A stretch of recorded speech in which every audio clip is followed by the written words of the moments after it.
Welcome, and we are live here on Christmas Day 2022. I'm Dave Palumbo, and I'm joined by the technician, Chris Aceto, all the way from Miami, Florida, in his condo. Chris, I understand you had a very long journey down to Florida. Tell us about it. Well, it took 3 days to get down just because, the storms. So there were mostly windstorms, which were pushing people off the road, not snow. And it just took forever to get here. That's crazy. So and it was 48. What's the temperature where you are? It's cold today. It's in the 30s for sure. 30s. Yeah, right now. I brought my bathing suit and tanning lotion. Yes, you brought the cold weather from Maine with you. That's for sure. Can't win. Right. I can't remember. I've been down here now 7 years. I can't remember a time when it was this cold. Your father, I jinxed it. Yeah. My father was convinced that he was jinxed, by the way. Every vacation he ever went on, he said it was the worst weather. He said that's why Sicilians and Italians use that little like red pepper thing. They hang their like rearview mirror of the car. My father loved to tell the story. It was actually a depressing story about how he took my mother to some what was it called? I don't know. It was this in the Hampton. Something out at Montauk, at Gurney's out in Montauk. Everyone knows Gurney's. And Gurney's, my father would never spend the money to go out there. And they decided, I think my mom was sick at this point. My father takes my mother out there to Gurney's to cheer her up. And it rains the whole fucking, weekend that they're there. So, my luck. That was his famous saying. My luck, It is what it is. I bet knowing Florida weather, probably like by midweek, it'll be like crazy. 90, 80. Yeah. It's going to warm up. Knowing you'll still walk on the beach, even though it's freezing cold. Yeah, I know we went on. The water temperature was 78 today, it said. That's pretty good. So, warmer in the water than it is in the out of the water. The water temperature in Maine doesn't go higher than 71, so. Well, the big thing nowadays is those plunges, right? Everyone likes to do cryotherapy now. That's a big thing, right? Yeah, longevity nonsense. Well, a lot of athletes use it for recovery. Shock proteins. Yeah, I know. Everyone's looking for the edge. I'll tell you one thing. I tried jumping in my pool. It was like, it had to be like 72 degrees, like one winter, because my wife will turn on the heater in the spa so the kids can lay in the spa. And I'll just say, I'm going to jump in the pool. I'm going to do the whole polar bear thing, right? To shock my body and get my alert, get my brain neurons regenerating and all that stuff that they say all this stuff does. So, of course, it takes me like 20 minutes. Then as I'm standing there looking at the water and saying, with my feet in the water freezing cold, I'm like, there are people starving in other parts of the world. There are people dying. What am I afraid of? A little plunge into the thing. So I jump into the pool, and sure enough, you fucking wake the fuck up in about 10 seconds from that crazy cold water. What's it cost to heat that thing in the wintertime? It's very expensive. We don't heat the whole pool. That's why it'll cost you a fortune. And my wife likes it like a bathtub, like 90 degrees. So yes. What would it cost you if you want to heat it in January? What? I don't know. As my wife would say, the snake building is still more expensive than the pool. What's more expensive? The snake building still is more expensive than the pool to heat. Who knows? I don't even want to know, because you know what? If I sit down and figure out like for a day to run the heater and it comes back at like 200, but I don't want to know how much it costs. If I put the heater on, I don't put it on that much. You know what I mean? In the winter. It's nice to go in the pool when in the spa, rather, when it is freezing cold outside. I will say that it is kind of refreshing. Yeah, it's the contrast. Yeah. I like the concept of cryotherapy. It's just it doesn't really get me going. I guess if in Florida, like, I don't mind having a couple cold days here and there, because it's 99% of the time it's like really warm here. Yeah. When I was in New York, if I would have come from New York to Florida and had cold weather, I would have been pretty pissed off then. Like me. There you go. So you know where I'm at. So where did you stop, like, along the way? Like, what was your pit stop? Like outside DC, and I think somewhere in South Carolina, maybe. Oh, I can't even remember. Stopped, you should have stopped by Romano's house. You could have camped out there for the night. Oh yeah. I could have worked on like a muscle and fitness piece with him. That's right. Now, I there is a rumor now. Well, not a rumor, but Lee Priest posted on his Instagram that he is potentially tore his bicep walking his dogs today. So I've been trying to get Lee to respond to me. I think maybe he's in an MRI machine or something like that. That's too bad. Those perfect times until he's 50. Isn't it crazy though? Everyone tears something by doing the silliest stuff by walking on. It happens all the time though, right? He could use the 80-pound dumbbells doing curls, no tears. Dog. That's how he's been training like an animal his whole life, and he never got hurt in the gym ever. Yeah. His 2 injuries now. The first one, he got into that car accident, which messed up his neck. Yeah. And the second one is now this bicep. Now, it's not confirmed whether it's torn, but he said he did hear a pop. So that doesn't sound good. And I saw if you don't look on the comments on his thing, Jay Cutler said, "Oh no," because isn't Jay like one of the people who said Lee had like the best arms in bodybuilding? Yeah. Well, Jay tore his bicep by picking up like a 20-pound dumbbell. Oh, is that how he really tore it? I didn't even know that. It was. So maybe it was heavier than that. I think it was Vince Taylor. But Vince was torn when Vince tore his biceps. I think he tore them both. They like became better biceps. Yeah. He had better biceps after his tears. I know. It's true. It's true. Ask him. I think he tore them both. You know what the funny thing about Vince Taylor is? Vince was known to train with really, really light dumbbells too. Yeah, remarkably light. I used to see him train like incredibly light, lighter than Dillette. Which I wonder if that had anything to do with the bicep tears, or if it's just the way he always trained. I don't know, but they both trained remarkably light, like wellness light. And they both had insane arms too. Both insane everything. Insane everything. Shoulders, good legs, back. Hyper responders. Yeah, it was only you out there doing, Dave, the 180 dumbbells for chest, and Vince is doing the 40s. Right?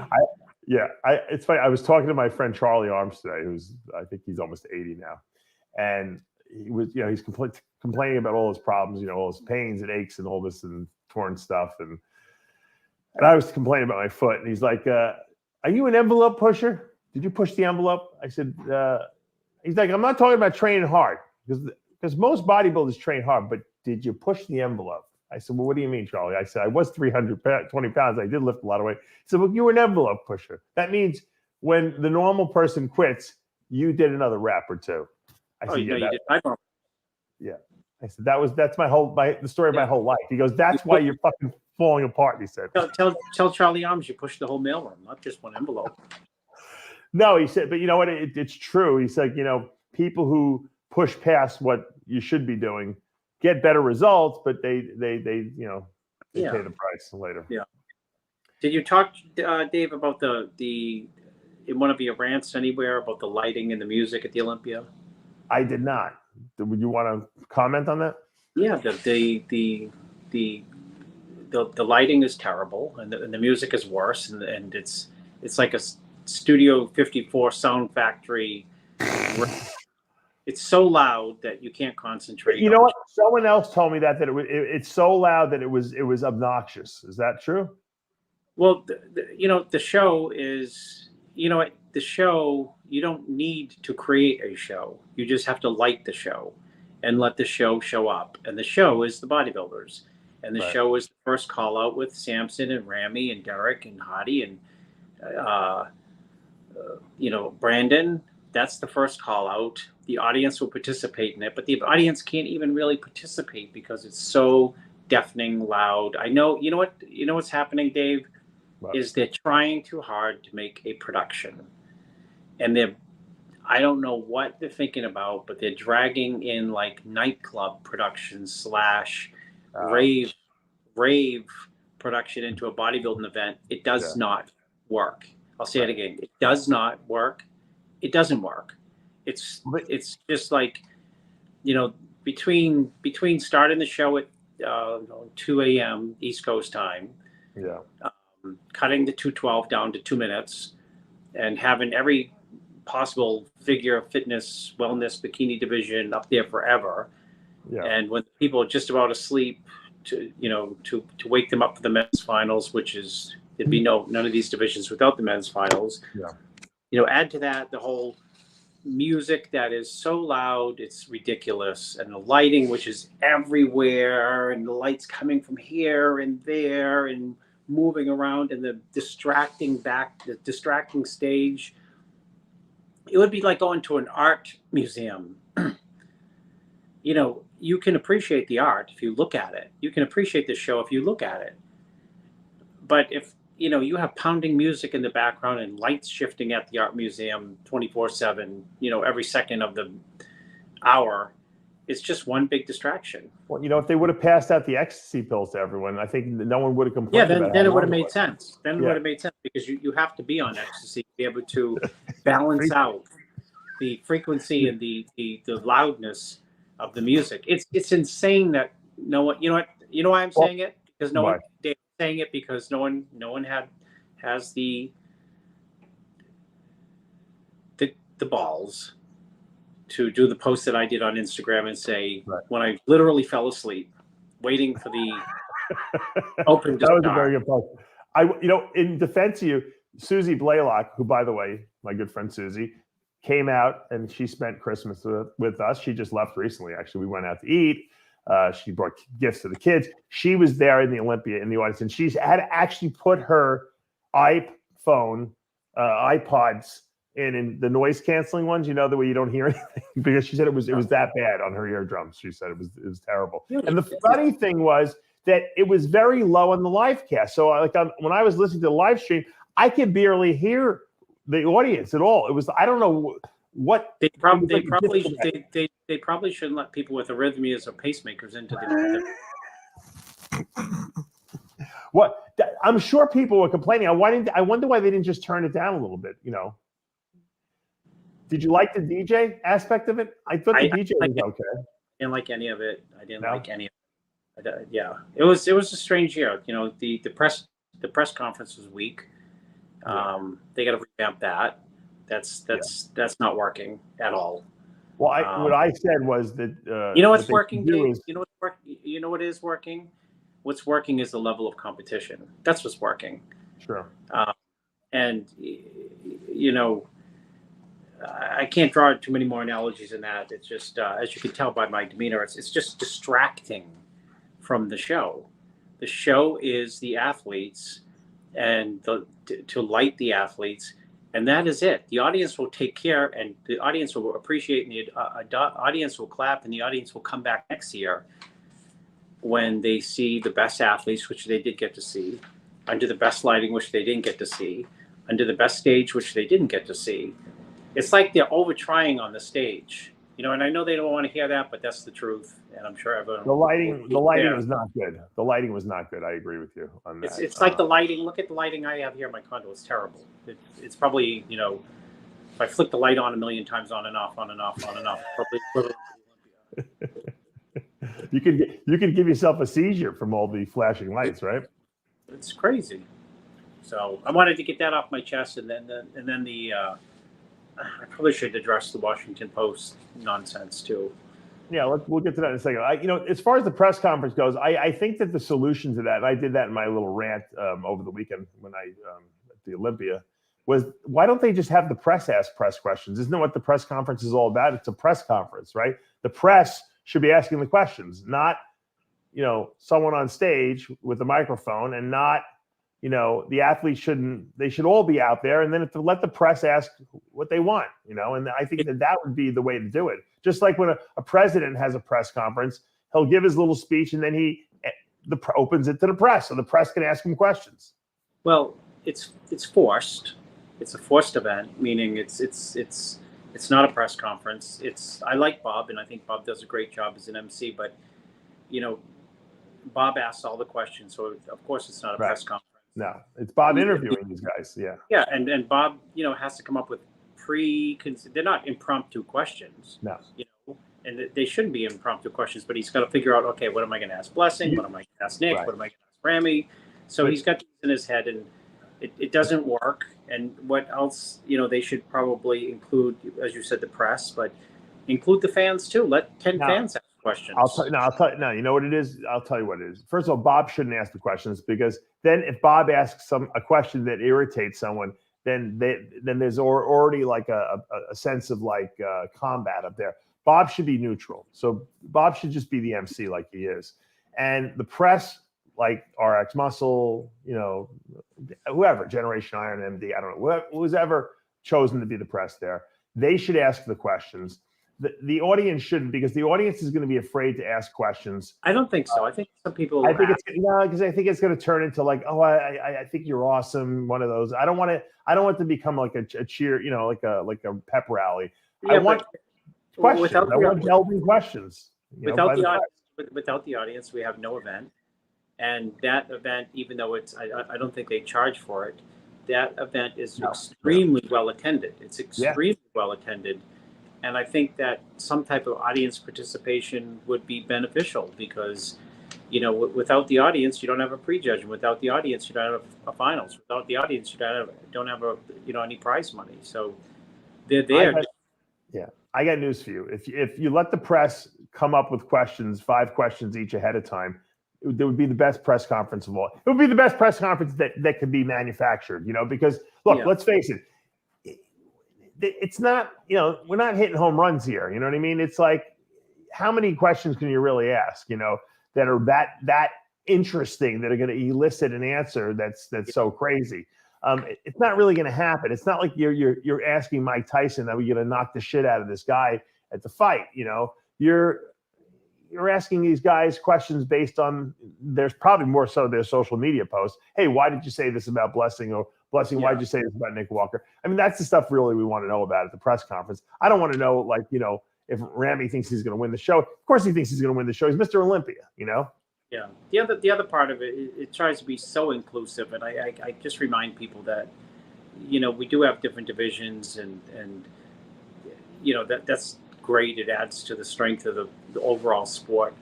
But, the superstars there, I mean, what people fly to Vegas for mainly has always been the men's open bodybuilding, not the 212, right?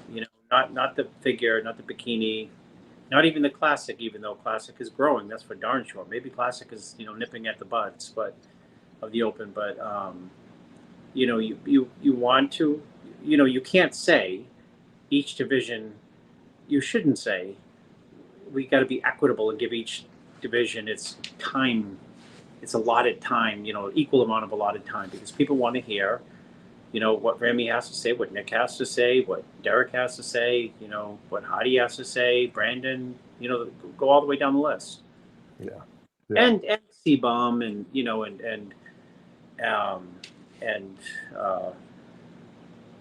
Clarita, and the other competitors too, in the women's divisions. But it just look.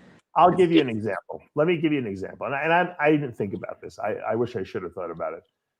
We should put together like 10 mock questions that we would ask this past year's Olympia competitors, and then just to give people an idea. But like, I mean, if I'm going to ask Brandon Curry a question, I'm not going to be like, oh, Brandon, oh, love your physique. Do you think you could? Do you think you're going to beat Ramy?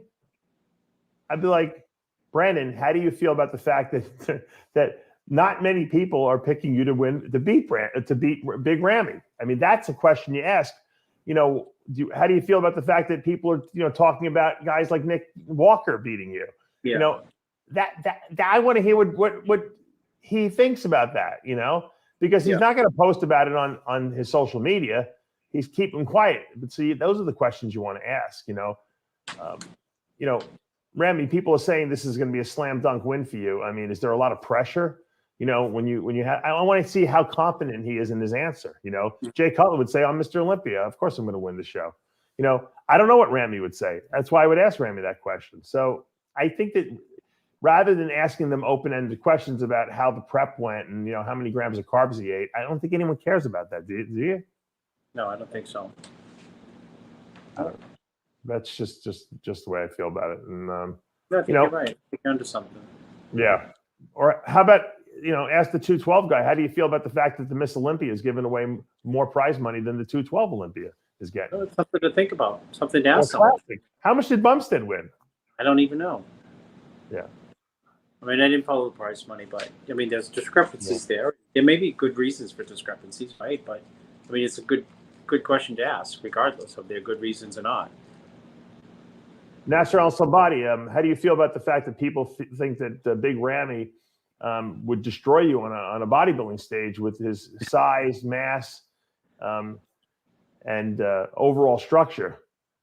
Well, they have criticized my back for many years and say that Dorian has beat me because I have no back. But Big Ramy, he is missing his back. It has disappeared. It is like Chris Angel has made it disappear on his stage at Planet Hollywood. And I don't understand why he gives some. I mean, that's the cockamamie questions. Yeah, how about asking Ramy about his back? What happened? You injure it? I don't know. I mean, I think that's a viable question. To ask. Did you fix it this year? What have you been doing to try to work on it? These are questions I would have liked to hear ahead of the show, obviously. Yeah, Dave. It's so funny. It's on this show, somewhere, because we have it quoted as an RX Muscle headline when we did the show. I said I saw Derek somewhere, and I said he's going to destroy the Olympia. You did.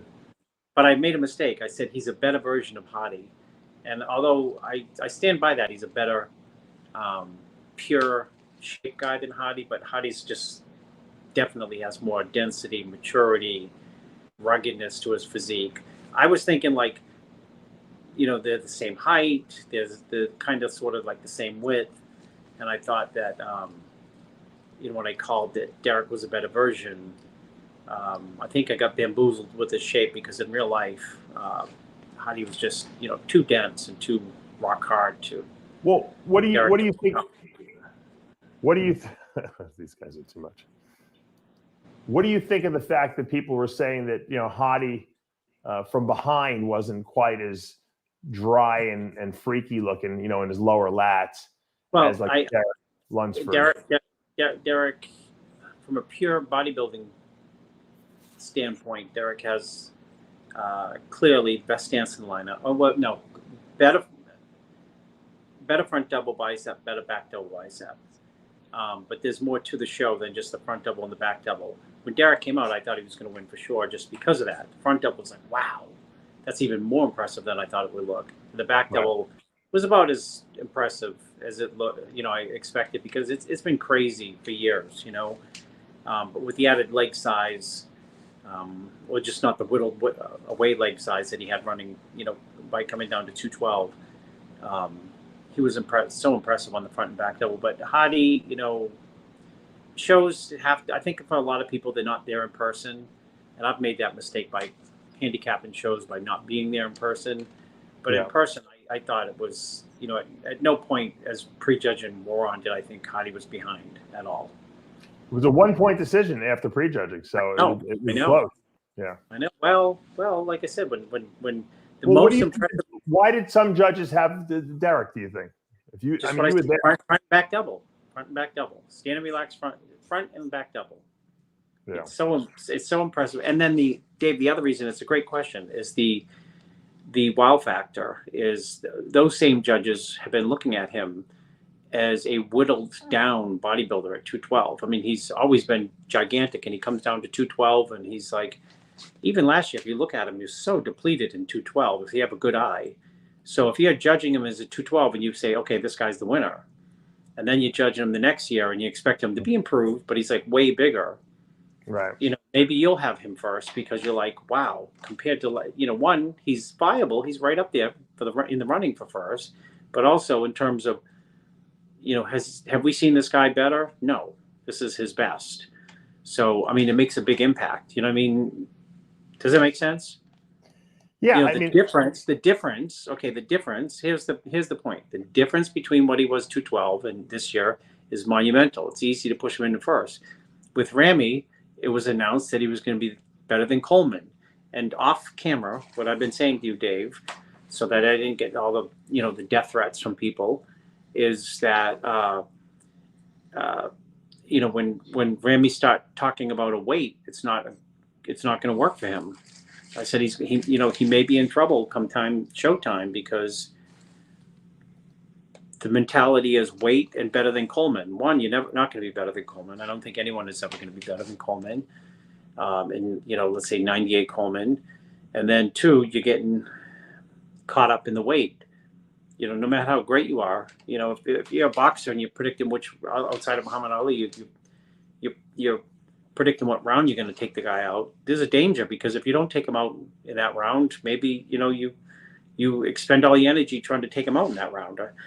The whole point is that we were expecting, right? People were expecting the biggest, hardest, because that's what was pre-announced, the biggest and hardest Ramy will ever see. And when that didn't show up, the discrepancy is huge. And the discrepancy is huge, or the differential is huge compared to Derek as a 212 guy and an open guy. So, well, let me ask you this question about Derek. Next year, let's say Derek puts 10 pounds on.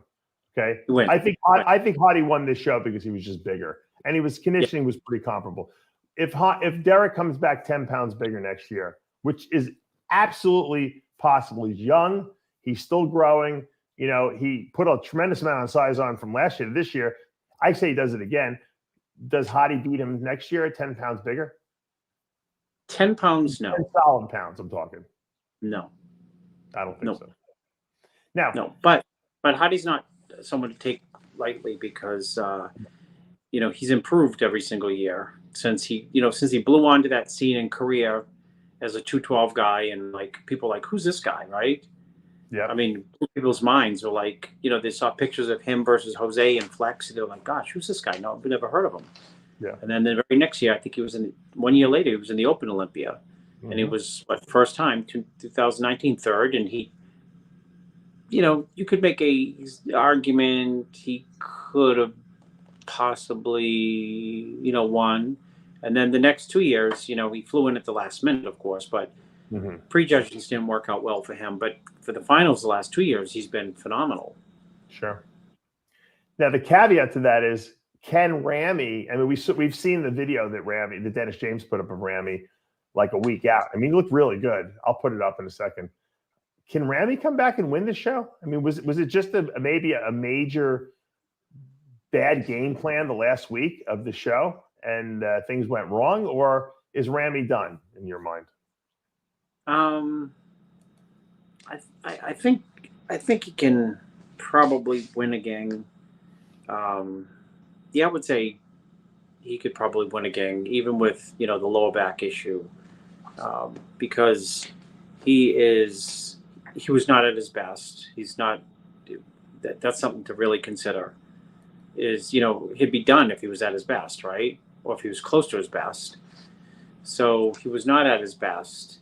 Does this physique win the Olympia that we're looking at right here in these pictures? I don't know because, people's pictures, I think it was one of the things I said after prejudging. The first thing to spout out of my mouth was like, well, good thing we have the prejudging and not the Instagram pictures, because a lot of people who look phenomenal on Instagram look like nothing compared to that on stage. So I'm not saying Ramy's pictures are filtered or anything. Yes, he looks great there, but it's. He has the tools. He's wide. He's got, he's huge. He's got the tools. He's got the mindset. Those are two important things: the tools and the mindset. If you're missing one of those, you're not going to come back.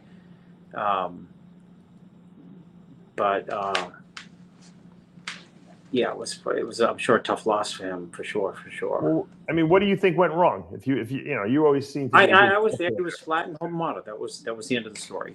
What do you think in your as a guru? What causes that? It's either undercarbed or trying to get rid of water by being overcarbed, or the third factor, 3 and 4 is nerves, and then 4 is volatile physique. I alluded to that. I can name how many shows have we seen Ramy on one. With Phil Heath, you'd have him years that he was vulnerable. You'd have him for him, flat and prejudging, but in great condition, then full the next night. Right. Or Jay, you would have like, flat and prejudging and full the next night. You didn't have either of those guys flat and holding water. Right. So Except Coleman in 01, right? I mean, for prejudging. Yeah, I mean, Coleman was, they say, go back and look at, if you didn't know which, no, Coleman was phenomenal in 01. There was just, he was up against a phenomenal Jay. So what was the year that he was cramping? He didn't think he was going to make it. He drank a gallon of water before prejudging. Was that 01 or 2? Yeah, supposedly a 1. Yeah. But can he come back? Yeah, I think he can come back. They're not going to, they're going to make him work. That's for damn sure. He has to come back and it's like, gosh, you know how it is, right? Because now people's mindsets are on the Huddy and right.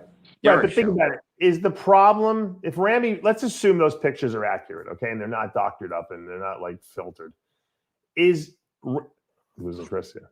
That's Ramy's problem happening because there's too many people are doing too many. Well, not too many people, but they're doing too much to him the last week. In other words, would he be better off just coming in a semi-depleted state like he looks in these pictures?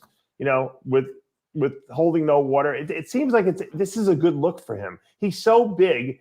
Is it a mistake to try to carb him up? I think it kind of ruins his symmetry when he's too carved up. That's just the way I see it. Every time he looks too big on stage, it's like his symmetry, he doesn't flow as well, his body. Am I making sense? Yeah, because anyone who's overcarbed, the lines are gone, Right. If you're overcarbed, if you're 97% carved up, you might be 3% flat. If you're 90% carved up, you might be 10% flat. It might be good under the lights. If you're 102% carved up, you end up looking watery. And then even though you're full, the untrained eye comes out and says, "Oh, Dave, you're small." You say, "No, I'm full as can be." They say, "No, you're small." But they don't understand is my lines aren't there. My separation is not there. Right. So the reason I have this picture up, the ab shot, is because I thought his ab shot was horrendous on stage. Yeah. And here it's a pretty good shot for him. He's got abs. He's got a small waist. He's got a good taper.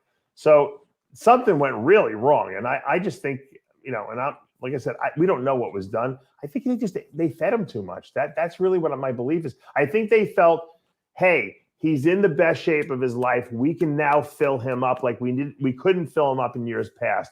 And you know what they found out? No, you can't. This guy doesn't look good with a lot of carbs in him. Now, I could be completely wrong because I don't know what Chad did with him and how they, what it could have just been, like you said, it could have been stress. It could have been the fact he had to wait a long time. Something just looked. I think that he would have looked better on Saturday night if it was just a matter of nerves or waiting around too long on Friday night to get on stage. He didn't look much better on Saturday. And you said it yourself, when you overcarb, it'll take you 3 days to get all those things out of your body. You can't just do it the next day.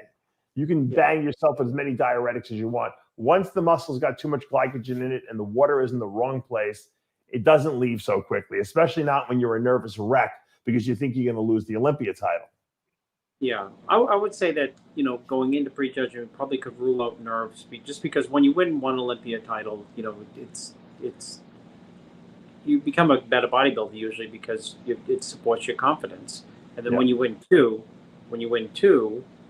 it really supports your confidence. You start to become, dominant. That's why we have dominant Mr. Olympias. People won multiple Mr. Olympias versus say one, because they have great genetics, great genetics, and then they have good preparation, and then once they get that confidence behind them, like, wow, I am Mr. Olympia. Usually they get even better. So the nerve factor usually goes away. So I'd factor out the nerve. The reason I think that those pictures were accurate of Ramy a week out is because his face for the first time, and that's where I always can tell a person if they're in shape by looking at their face. His face, his cheekbones were all sunken out, hollowed out. Usually he's got this big full face. And when I see that on a competitor, I know they're not in the best shape of their life. So he was in shape. So those pictures validated that he was in shape. His face validated at the press conference and on stage. Yet his body didn't look like the pictures on stage at the show. So that tells me that because when you carb up, your face is, your face doesn't really get affected because you're on diuretics and everything. But I think his body got ruined by whatever was done to him that last 3 to 4 days before the show. And I don't know what it was, but I think that's what has to be fixed. And if they fix it, like you said, he can come in and get that title back. Yeah, maybe he pulled the gluten, Dave. The question is how bad does Ramy want it in his heart? I think he wants it more now than he's ever wanted it, because he got to take when you're the top dog and they take that away from you, you want it back. You miss it more than you ever missed it, I bet. Ask Jay. Yeah, that's right. He came back. You're top, on the top, you start to cruise, and you lose what you realize after the fact that you love so much. Your level of everything goes up. You either do two things: you crater like, and you wilt like a flower, or you come back like Rocky Balboa. How demoralizing though is it, Chris? Last year he won the Olympia by the skin of his teeth, right? Because he couldn't train all year, and he only trained for the Olympia, and he just skated by Brandon Curry, right? Yeah. He comes in this year, he trains the whole offseason, he puts on more size, he's dieting well ahead of time. He gets, he's got Dennis there with him, watching over him. The most focused Ramy's ever been, it appears. They're posting pictures on Instagram. They're showing confidence. Ramy's looking the best he's ever looked. And then he goes into the show and he looks the worst he's ever looked. It's gotta be a huge, huge blow. I have to imagine that Ramy is hurting really bad inside. Plus, what to lose the Olympia? It's gotta be a very big blow. And you know what? Maybe in the long run, if Ramy does come back better and get that title back, maybe this is what he needed. Sometimes you have to lose the thing that you love the most to realize you really love it that much, and that you Sounds maybe like the FedEx commercial. Are we on the FedEx commercial? I just said that. FedEx, right. It was so cold in Tennessee that the Nashville, the FedEx plane couldn't even take off today. Yeah, no, I mean, but he's got the drive, he's got the mindset. If anyone can, there's a few people who can bounce back mentally. But he already took all his chips, his whatever rocks or whatever he's been around for, he's this is not his first rodeo, so his ability, I think, to come back is, if anyone's, I wouldn't count him out, put it that way. Now, there is an age factor here too. How old is Ramy? Even though people have already counted him out. Well, that's par for the course, But everyone loves a good comeback, Chris. Everyone loves a good comeback. He'll be the most rooted for guy out there if he does come back, because people will want to see. People didn't like Phil Heath when he was winning all those titles. When Phil made the comeback, I think a lot of people really wanted to see him regain that title. Because it was like, all right, he got his ass kicked now. Now he's coming back. We want our champion back. Now. So I think he'll have the fan support. The question will be if he can mentally be tough enough to do it.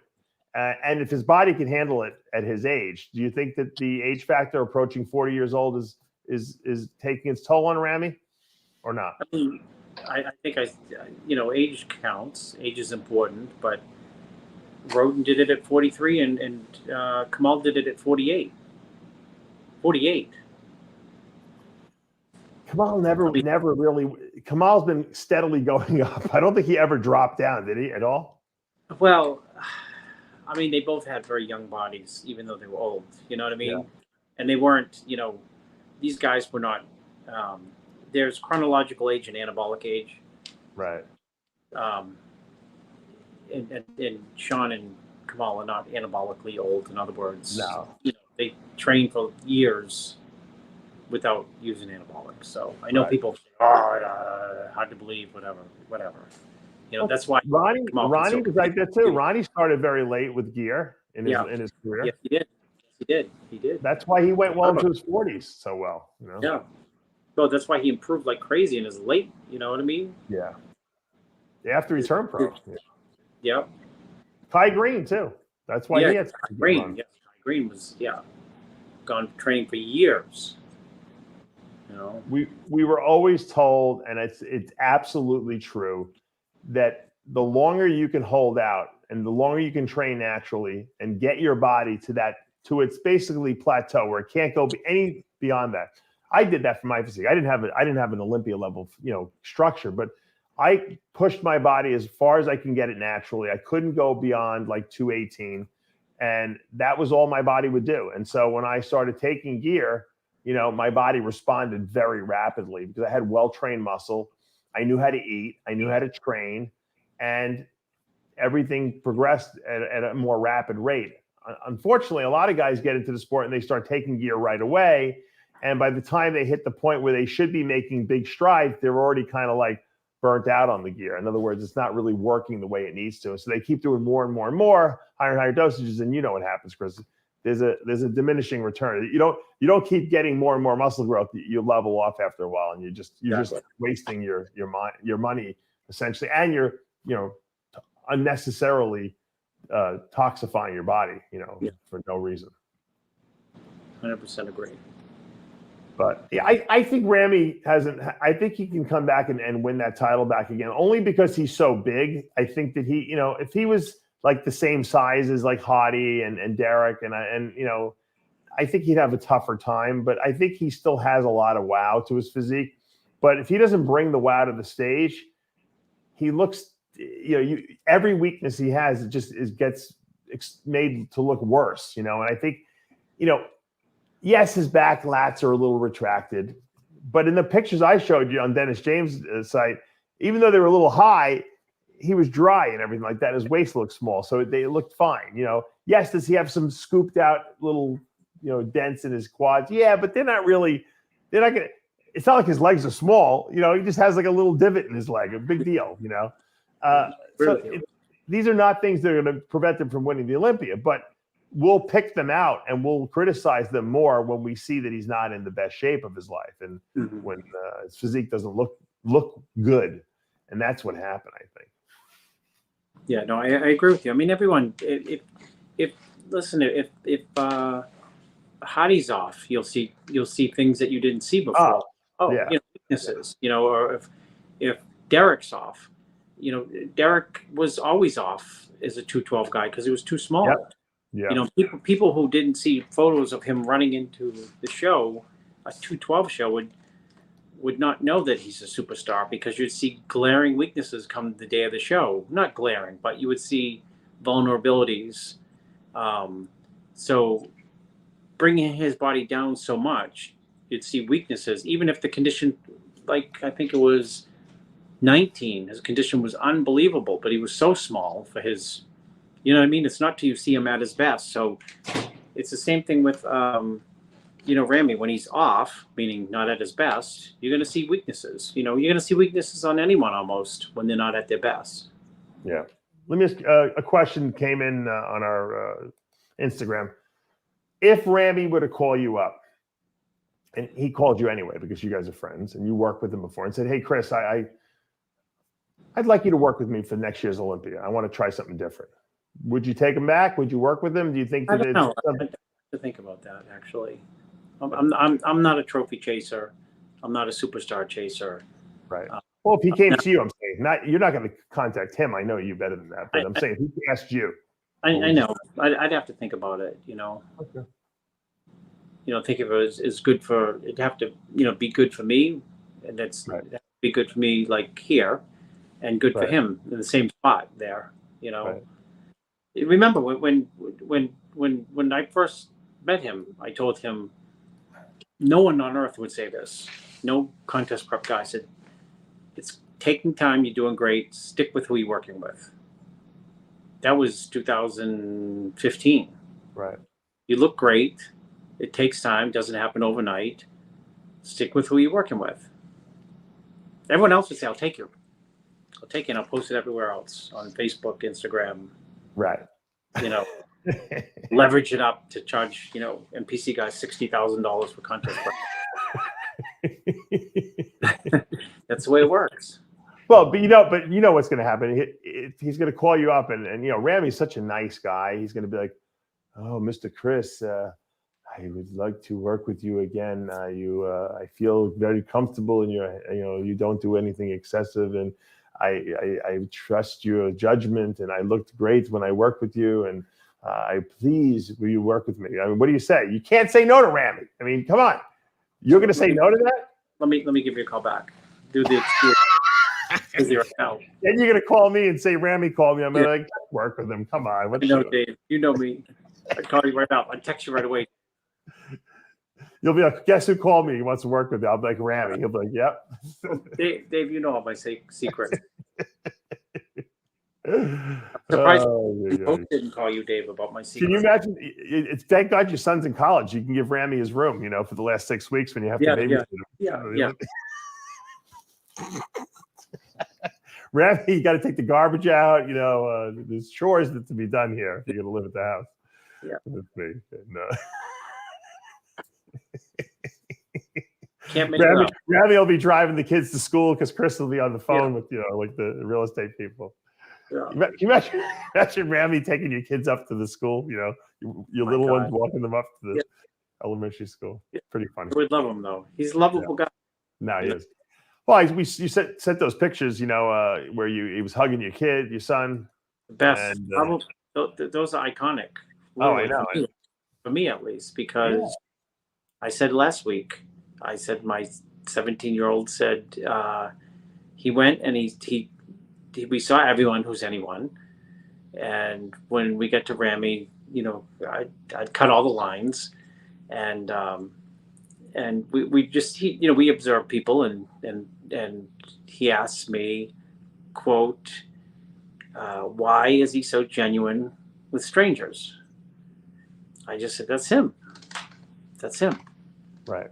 I mean, a lot of people are very genuine, but there's just different levels of it. You know what I mean? Yep. So, great guy. Yeah, he might be too nice for the sport. Sometimes you have to be a little bit more cutthroaty. I think losing his title will make him a little more cutthroat. I'm pretty sure. I think it's going to make him hungry to really want to come back and win that. Absolutely. You have to say, Dave, if he's making a statement the day after, what that means, let me translate that as that is a statement of frustration, knowing that, Dave, you've competed when you say, oh, that show got away from me. You know what I mean? You know what? When the clarity comes? The clarity comes the minute, whether you're doing the USA, the Arnold, the Nationals, North America, your state show, when you're really into it, the clarity comes like the minute prejudging. Yeah. You see the other guys, and you like realize, oh my gosh, where you are. You know what I mean? But you don't know where you are 1 hour before, 2 hours before. Yeah. But once the prejudge is over, you know where you are. And that statement, I think, was a statement of frustration. It comes from like, listen, I'm coming back for my title. What's not said on there is, I looked good 10 days ago or 3 days ago or 2 days ago. I was really ready to, stomp the show. And, so unfortunately you have to wait till next year to see me again. Right. Sure. No, it's true. I want to ask you about Brandon Curry, but I just want to answer a Nasser question because they're breaking my balls in this in the chat here about Nasser. You want to know the real reason, Chris? I don't even know if I ever told you. You know why Nasser didn't like me? You're big.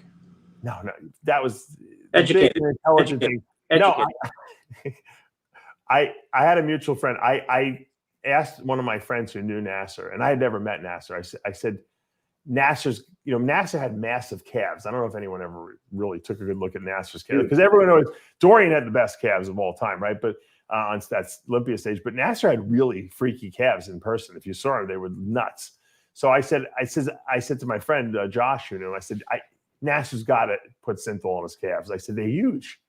And so he told Nasser. Nasser was insulted by the fact that I said that he had synthol. Matter of fact, when I met Nasser brought it up to me, and I said, Nasser, that was a compliment to you. Yeah, if you're not using synthol, then you have insane calves. He's like, I never shoot my calves. Well, I never shot my calves, but he shoots everything else. But, delts and triceps. And biceps.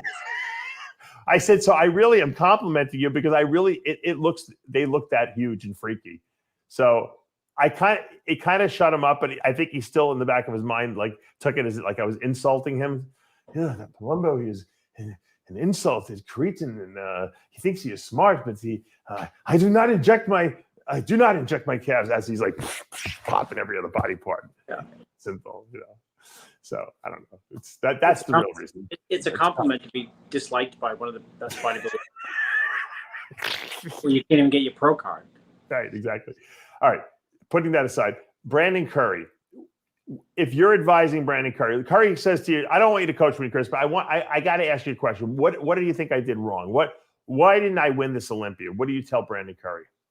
You got to come in with that fullness, but peeled out of your mind. Is that possible though, Chris? Can he do both at the same time? It sounds so easy. The pundits would say you just got to carb up and cut your water. Oh God, it's of course it's not easy to do. Otherwise you would have done it. Right. But he is dangerous still. Of course, right now he's going against, I think Hardy's legs are the best in the sport from the front. And then I think that's a liability for him, not the upper body. And then Derek's got good legs. So it's kind of like when you compare those three, What about Nick Walker's legs? Nick Walker has great legs. They're not the prettiest legs. They're not the best shaped legs, but right. they work on stage. You know what I mean? They look, he's got a ton of muscle, and his legs have come up, I would say dramatically since,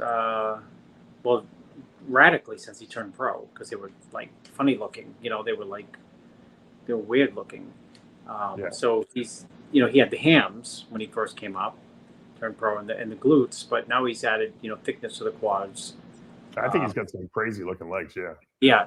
They've improved so much. So, he's dangerous too, I mean, he's young, he's got fresh muscle. Extremely impressive. He put on a lot of muscle in 1 year, which of course he put on a lot of muscle the year before, and of course he put on muscle the year before. So his trajectory is like every year it's like more muscle, more muscle, more muscle, and he becomes as he gains more muscle, most people get worse, he gets better. Can you see a scenario by Nick Walker winning the Olympia? Yeah. It's harder for him than Derek because and look, the stance from the front is judged a lot, and I think he has that's where he struggles against Derek, stand and relax from the front. I mean, there's obviously poses that he can beat people on, but stand and relax from the front, Hardy's tremendous. He can sit on the abs. Hardy's like Ed Kawak. Yeah, you're right. Edward Kawak. 500 abs, big quads. He's got a wide waist, but super wide shoulders. So, there's a little bit of Jay in him too. Like Jay could sit on his abs with the wide shoulders, with the wide waist, and the great quads. Right. That's what Hardy has. He has great quads, great abs, and he's wide.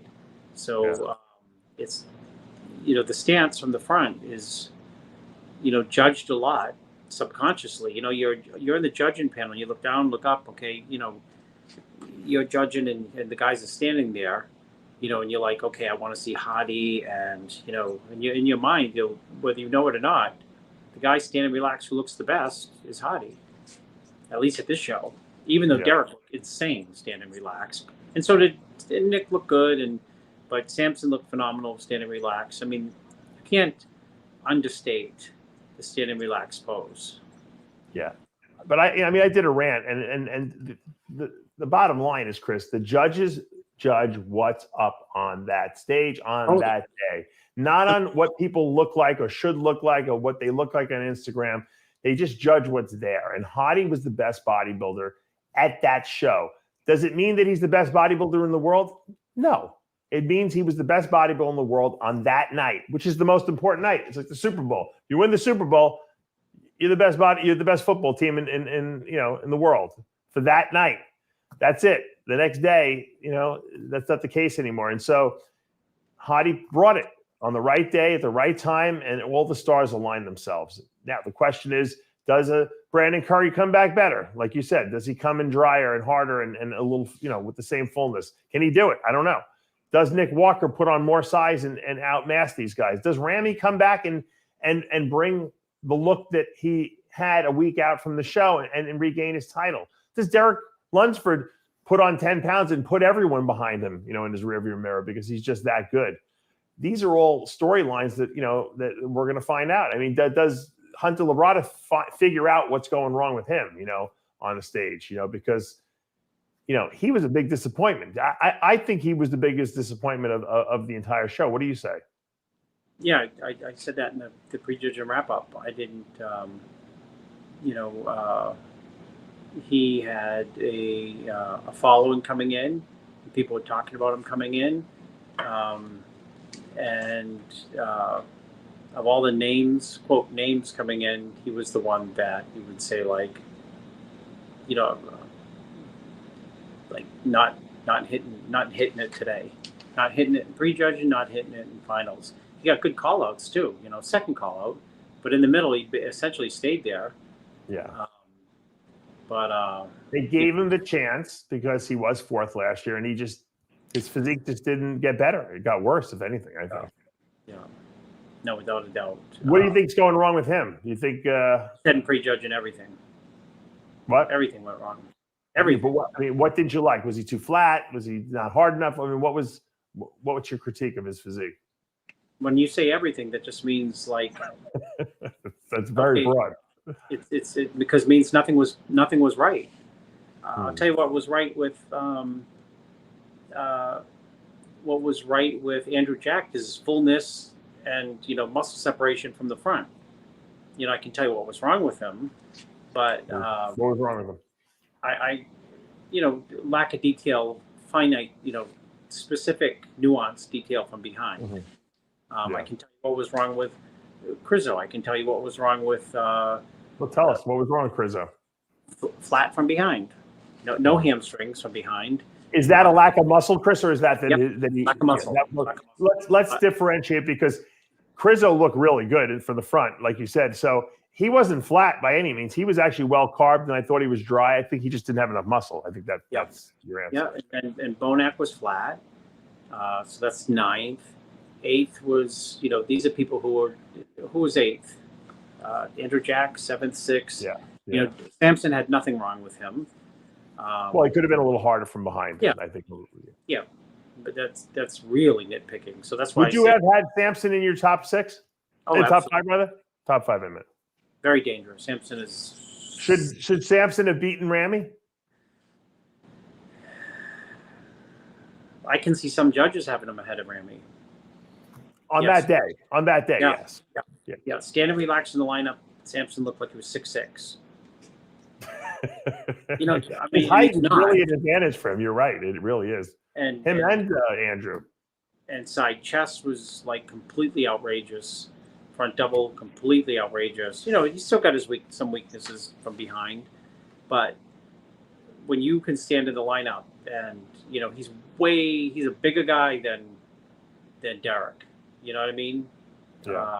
He's taller. He's put together in the right way. He's got great quads. Got the right looking quads. Tremendous side shots. Great most muscular. Super midsection on the abs and thighs. Yeah. Striated pecs on the most muscular. A little bit weak on the back double. So, I would say he's close to peak. I'm sure Milos probably. I was thinking of this. Milos probably looked at him on Monday and probably saw him like 8 pounds bigger. I guarantee he called Reagan and said, "Reagan, I looked at there's Samson 8 pounds bigger. There's 6 fullness, 2 water," which means in Milos's mind, right? What's 6 fullness and 2 water mean? Means that if he can get it to 3 fullness and no water, right? I think that and I think Milos did a really good job with Samson. I think what needs to be done at this point is more muscle.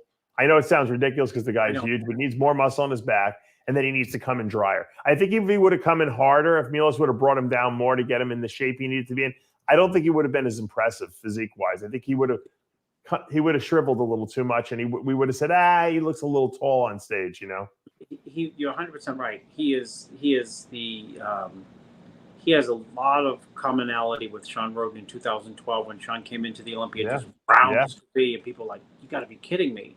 Yep. We didn't know he was so round, and that's, I think if Samson had peeled it down, he might have slipped to 7th, and then they saying, we need to see that frame filled out, right. As opposed to like crazy striations. Yeah. So rather than go with that, right. Rather than go with that, it worked for him perfect.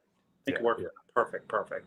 Yeah, we made an impression. The problem is now, if he doesn't do the work and put that muscle on and then come in harder, we'll be talking about the same. We'll have the same conversation every single year. Oh, Samson's once again wasn't hard enough, and he's got to come in with granity conditioning from behind. In order to do that, he does need to add some muscle. If he can do both of those things, he can win I think he can win the Olympia next year. I said at the wrap up, when I said the pre-judge wrap up, they said, Sid said, what do you think of Samson? I said, Mr. Olympia. And he said, really? I said, not this show, but in the future. He's capable. He's one of the guys who are capable of taking everyone out, especially, he was skinny 3 years ago, Hardy wasn't skinny 3 years ago. He was still great, Here's a question I have for you. Sean Clarita, who wins the 212 Olympia, gets his title back. How would he have done in this lineup? He probably would have been, who was 8th? I don't remember exactly. He would have been, he would have been, he would have been top 10 in your book. Yeah, gosh. I think so. Yes, in some ways, no in others. It's, like a not good version of, would he beaten a not good version of Bonac, who was 9th? I don't think so. You know what I mean? I think he would have. I think just on his conditioning alone, he would have. I think he would have passed a lot of guys that, like, would he have beat Labrada? Yeah. Okay. Too much condition. But I didn't have Hunter where he plays, so that's but would he have beaten Ian Valieri? Yeah, absolutely, right. Yeah. I think that it's he has to be thinking, okay, Hardy was 212 not too long ago, right? And Derek was 212, and I'm 212, and I've won open shows, and I've got two 212 titles. Like, the point of going back is what? There's no money. There's no money in 212. I mean, yeah, it's a great title. We know he's the best 212 guy. So what's the point of going back? There's right. no money. Right. So there's no what. You advise him to go up to the Open? Yeah. Yeah. See if he takes your advice. Yeah, it's a shame you can't do both, but people be afraid of him. No. Last prediction, then I'll let you go because I know you're in Miami and you've got stuff to do. But moving forward to the Olympia 2023, which I believe is going to be taking place at the end of October, early November in Orlando. Who do you think will make the greatest strides and move up the lineup? In other words, the guy that you saw at this Olympia that next year will be the most impressive guy on stage, the most impressive improvements. The dangerous people in the lineup. Yes, dangerous people. Super dangerous is Derek. Okay. Samson.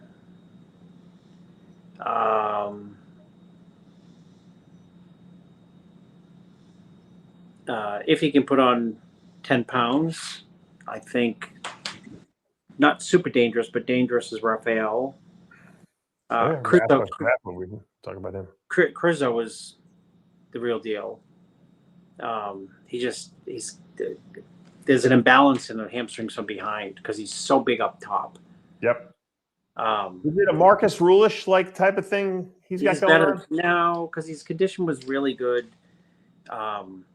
It's hamstring and glute mass. When you have small glutes, it can ruin your physique. It can ruin your physique. Like if some people don't have big enough glutes. It's weird, and it throws the visual off. And then his hamstrings are small from behind, and they're a little small from the I think his adductors are small. Is that what it is? Yeah. So you know how like when you put your leg back, the adductor kind of smushes back with the hamstring? I got Charles's number. It's 310-475-8195. Charles can give you the abductor exercises. Susie was training with Charles out at the Olympia. He was there, you know. Yeah, of course he was there. So there's a lot of dangerous people, and it should be a tremendous show. You got Ramy coming back, you got Hardy to defend, you got Derek there, Samson there, you got Nick. You forget, Nick Walker's dangerous because Nick is proven that. It's so funny. That was my other prediction. The prediction we had on this show is, remember when I came back from the Tampa and you said you see Nick Walker? I said, yeah, he looked like he was 400 pounds. And you said, where's he placed? I said, disaster third. Remember? Yeah. No lower than third. I forget. Milo thought he wasn't going to make the top 6 in his predictions when I had him on the show. When I saw him in Tampa, I think he was 303 in July or 296. He's free. And he was pretty solid at 296. I like his physique, but I could be biased because I I like mass and I like conditioning, and he's a hardcore guy and he trains hard and he's all about the training, and I just think that's, to me, that's bodybuilding. That's what it always embodied. The embodiment of bodybuilding is always the gym, training hard, putting on the size you need, no excuses, eat never, when he said he never missed a meal in 5 years, I'm like, holy shit, I feel like I'm talking to myself or Dorian Yates or something like that. I mean, that kind of determination and that kind of dedication, you want to see the guy do well almost, Yeah. No, he'll be, he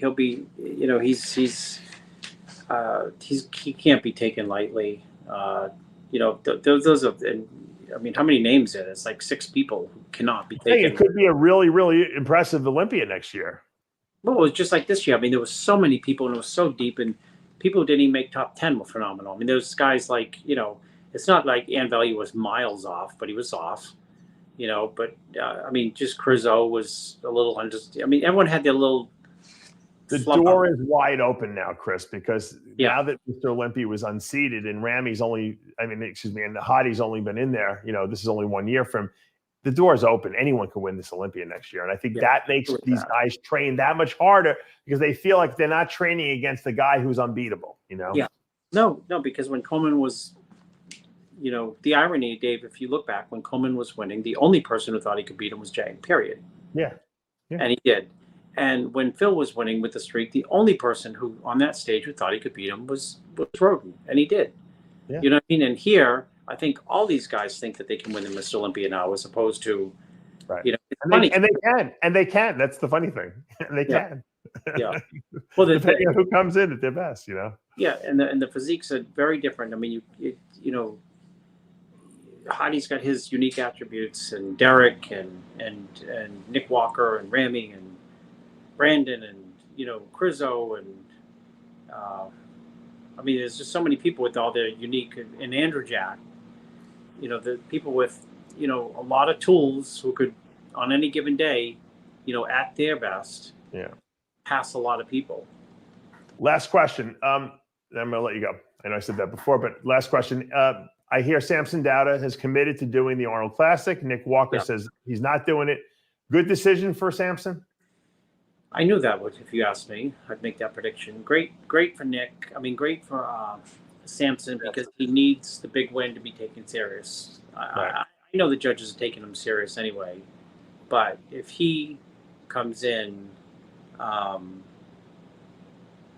with a knockout physique, which he's capable of doing, it's harder though for him, because I already know when you already summarized it, when if he's going to try to attempt, if he looks like here, which was great, the criticism for the judges, and he could still win looking like this. The criticism might be, we really need to see you tighter from behind. I'm afraid he's wasting 8 weeks where he could be kind of like, let his body recover. He has to. Someone's got to win the show. Right. And, it's a good title to have, and he has to, because if he shows up like here, but even better, then without a shadow of a doubt, judges in their head are going to be like, this guy could win it. If he shows up and it's like an improvement on the Olympia, that's the way the brain works. Judges are going to be like, wow, we gave you first place here, and just improve a little on this because he can. I said he looks like he's a hybrid of. He has a junior version of Lee Haney floating through his veins, and he's got a little bit of like Bertle Fox to the pecs. You know what I mean? So, two big names you're talking about, like who he reminds me of. And on stage, I don't know if it translates on to the videos, but on stage he looks like a giant. He looks so much taller than people and so much wider and so much broader, and he's really impressive in real life. Yeah, I agree. All right. Well, I think this was the analysis we really wanted to do last week, the deep dive analysis that we just didn't have the time for. Should we do the dive on the post, or are they still coming out with their nonsense? With what? The Washington Post? They can't quote me. They don't quote me right. I gave them quotes, but they couldn't do it. She couldn't get it right. Yeah, I don't even know what to even say about the Washington Post. I mean, we could do another. I mean, I think they're putting out a lot of stuff now that's really not relevant to bodybuilding in the sense of, they're putting out tax, stuff, and I don't think anyone cares about, if Jim Mannion, paid his taxes or not. I'm sure he did. I mean, I know he's not going to leave himself vulnerable like that. So I don't know. Who knows? I think that, obviously, they're attacking the IFBB NPC. They're attacking bodybuilding. They did that piece on, people dying in the sport and stuff like that. So, I mean, you can do that on any sport too. I mean, it's not just our sport that you can do that with. So why weren't they? Look, the one when the owner of the Washington Post was sponsoring the Olympia. Yeah. The thing that I was a little concerned about was the original article about the women, and I knew it wasn't Jim Mannion or I knew it wasn't JM that were the people that you had to worry about. It was the promoters and some of the judges that were a little doing things that they shouldn't. And I think that that's going to come out more in a future article. That bothers me more because I have two daughters. I wouldn't want my daughters. I wouldn't want my wife. I wouldn't want my girlfriend to be, back in the day, taken advantage of by anyone. So, I think Jim Mannion knows that there's a problem and he's cleaning things up. And, that's the only thing I think that needs to be fixed. Like I said, you can question. I mean, every sport is dangerous, right? I mean, it is what it is. I don't know why they decided to take shots at the IFBB NPC now. It happened. Because Wayne, it's like a war. But you know what, Wayne? Look, Wayne doesn't own the Washington Post, so you can blame Wayne all you want. And even if Wayne was the initial person who made them aware of the story, they still went and ran the story and did the story. So I think the Washington Post is like really, reaching here. That's what I think. Well, there'd be no story without Wayne. Well, it is what it is. I mean, obviously, Wayne worked for the IFBB. He's not there anymore. He got, I don't know how exactly it ended, but it didn't end on a good note. Wayne was, felt that he was done an injustice, and remember when Saddam Hussein went into Kuwait? Yeah. 1990. Yeah. Like he went in one night and took over Kuwait, took over the whole country overnight. Right. Yep. And then George Bush won. Got all the countries, the coalition of the willing, he called it. Yeah. And everyone got together, and they sent a gazillion troops over, and they kicked Saddam back to Iraq. Right. And on his way out, Saddam blew up all the oil fields in Kuwait. Remember that?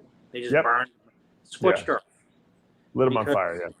Because Saddam, if he couldn't be the ruler of Iraq and Kuwait, and the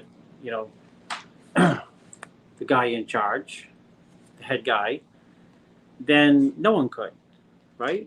That's why he blew up the oil fields.